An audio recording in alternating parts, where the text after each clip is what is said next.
So pan everyone, and then when you get to the center, I'll just start. How's that?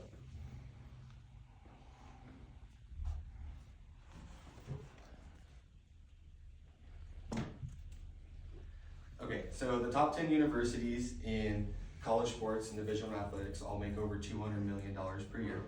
And of those top 10 schools like Alabama, Ohio State, Michigan, they'd all be worth about $1 billion if they were sold in the private market in today's economy.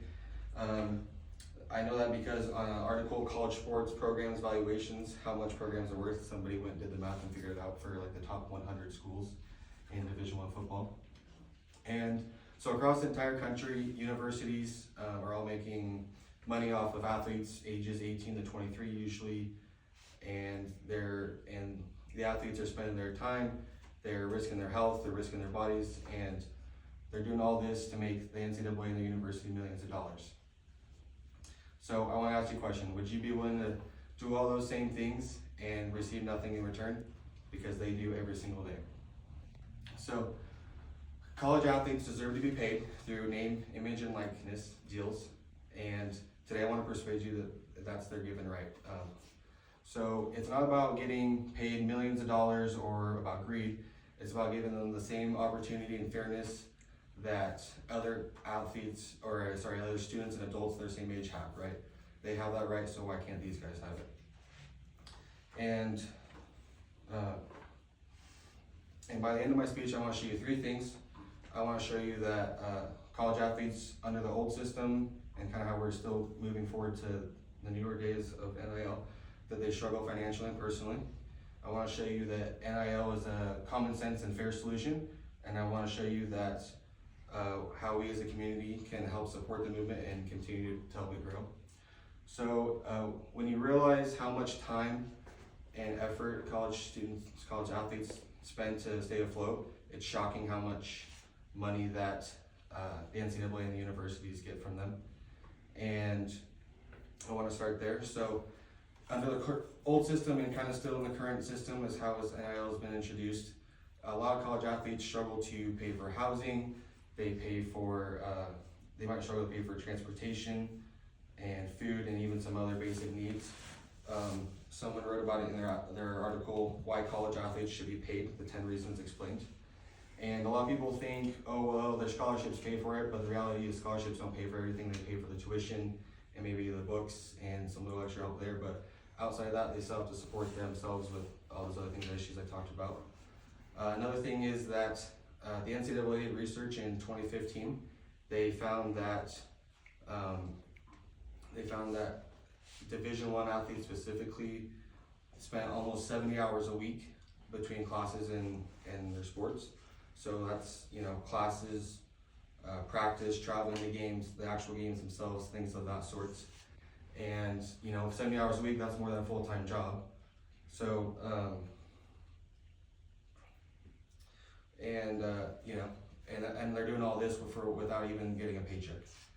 And then have to go, back and afford those other things I mentioned earlier. And then also after college, if they graduate, the university made money off of their jersey sales, their tickets, the games, their highlight clips, and the students might leave the university with debt if they didn't receive a full scholarship, and they might also leave with a lifelong injury. So, when they leave the university, it might leave them open to, or there's little to no safety net for them to get help after that. It sets them up for failure. So if they're overworked, underpaid, overstressed, then what's the solution? What's the answer? Well, it's the common sense solution of name, image, and likeness deals. And NIL gives them the opportunity to earn money through brand deals, sponsorships, and even appearances at places. A lot of people think that it's about giving them these huge contracts, and that it only helps the big stars of football and basketball, really. And that's just not true. Another article, NIL pros and cons of the college game has changed. Talks about how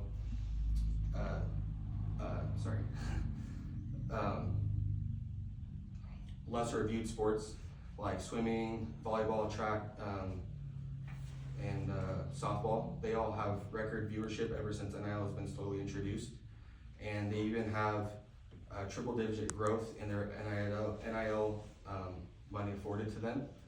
And so, it's not just affecting the big players; it's affecting the smaller players who are getting this help as well. It also helps these students. They can have the opportunity to learn business skills. They can learn how to negotiate contracts, manage their money better. In the old system, there wasn't really something that was worried about, and it helps all programs across the board. It helps them recruit because it makes them more a level playing field, and it strengthens programs across all division levels and attracts talent. So,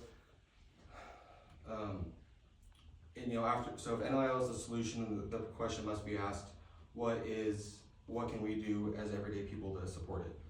Well, change isn't done by agreeing; it's done by speaking up. So the first thing we need to do is educate people. We need to share, post